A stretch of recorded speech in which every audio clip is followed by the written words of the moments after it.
Welcome to Toxic Ships Podcast, where my goal is to help you tap in and reveal the better self within. So, get settled and welcome to something like group therapy. Good evening, and thank you so much for deciding to drop in and share your energy with me. I'm your host, Tiffany R. Today's topic, story time, where I'll share a series of short stories. Well, at least what I can remember. Now, you know what? Although I don't remember most of my past, including recent past, because as a child, I did learn to bury my trauma so deep that I would forget it even ever happened. So much so that during a conversation with a coworker when I was 18, I expressed my condolences to her for having to go through sexual abuse, and it wasn't until that very moment that, I remember that I was a victim too. Not only that, I was hardly 3 years out of the household where the abuse took place, but lately, memories have been coming back like an ex that simply won't fucking leave. When I originally relocated to Memphis, Tennessee back in 2009, I believe, I acquired a temporary position working with the state of Tennessee. When the permanent position became available, it was between myself and many others. Of course, I got it, but I became friends with 2 others that applied. Although they were still temporary, we were still able to work amongst each other. We became pretty close and started hanging very heavily outside of work. One weekend while we were at a club, this was my heavy club days because I didn't get to do it because my other ex that I had just left, I didn't get that 21 stage. He was really strict as well, so I was wilding out. It was club time, so...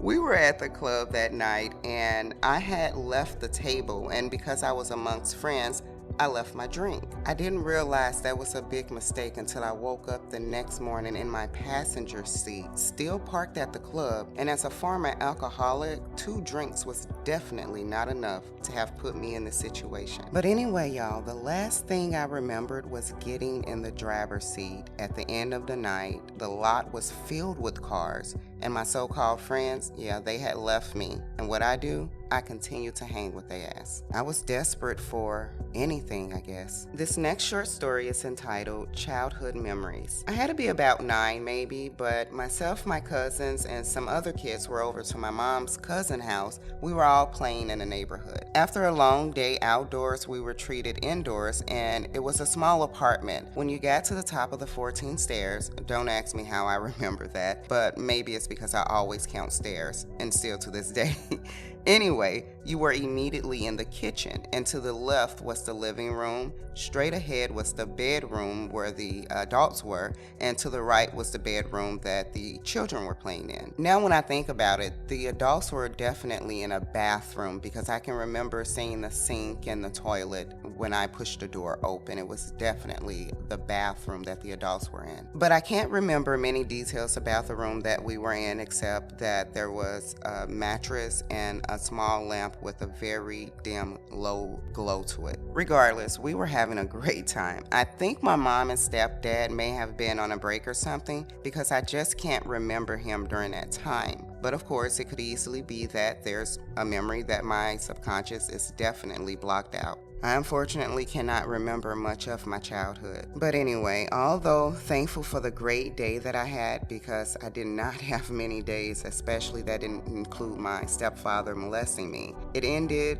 abruptly when one of the kids' moms backhand the fuck out of him, like knocked him out. He fell cold to the floor. I had never seen nothing like that in my life. I was scared as shit. He was bleeding from his nose and not moving at all. Looking back, my little empathetic ass kept an eye on him because when he got hit, all the kids just went back to playing, but he never moved. I ran over to him, grabbing the others' attention. They ran over with him, and that's when I ran to the bathroom where all the moms were. I can clearly remember busting the door open to tell them that this boy was not moving and bleeding from the nose. When that door flew open, they were all tightly squeezed in that small bathroom. They all turned around simultaneously, arm extended holding their smoking tools, shoulders shifted high, eyes wide as fucking deer in headlights. Like that shit gave me the same terrifying feeling I had just experienced with the boy passing out. They literally looked like something from the fucking underworld. So anyway, what seemed like an eternity of just standing there staring at them, the message was finally received and understood. They all piled out of that tiny space, running to the bedroom that held all the children. That boy was still out cold when his mom ran back in frantically, eyes stuck wide the fuck open with a cup of water. She doused him with the water, invoking an immediate response. After that, party died way down. Well, for the kids, the adults went back to the bathroom. This final short story is called A Race Against Time. It was an average day and I had an old friend in town. I told my narcissistic ex that we were going to go to the grocery store, but we snuck over to another friend's house. All the while, my heart was beating out of my chest. We were only there for a short period of time. But as we made ourselves back to the truck, my friend at the time pretended to spill liquor in the truck as a joke. But in all honesty, I wouldn't have done that to a friend that was very obviously in a fucked up situation. My heart hit the damn floor when she said that. Anyway, I almost lost my heart once more when we got to the grocery store that I planned to go to around the corner, and they had closed. I was so fucking scared. So I had to speed across one end of the city to another about 30 minutes away to a Kroger near where I had lived at the time. Once we arrived, we had to run through the store to collect the items because it was nearly closing time and there was no fucking way I was going back empty-handed. I can't even explain the fear that ran through me at the thought of not making it to that grocery store in time. Y'all should have saw us. We was like that supermarket game running through that motherfucker with carts, like straight running, like it was a straight race against fucking time. So basically, I snuck out just to visit a friend's house for a little girl time, only to have it ruined by insensitive jokes and the ruling thumb of my narcissistic psychotic ex. I can look back now on these situations and speak on them. I've grown, I've healed, and most importantly, I've gained self-worth, because without self-worth, I would have been still in those same situations. So if you can relate to any of these short stories that I've shared here today, my suggestion is to start with a little self-worth. It will take you so very far.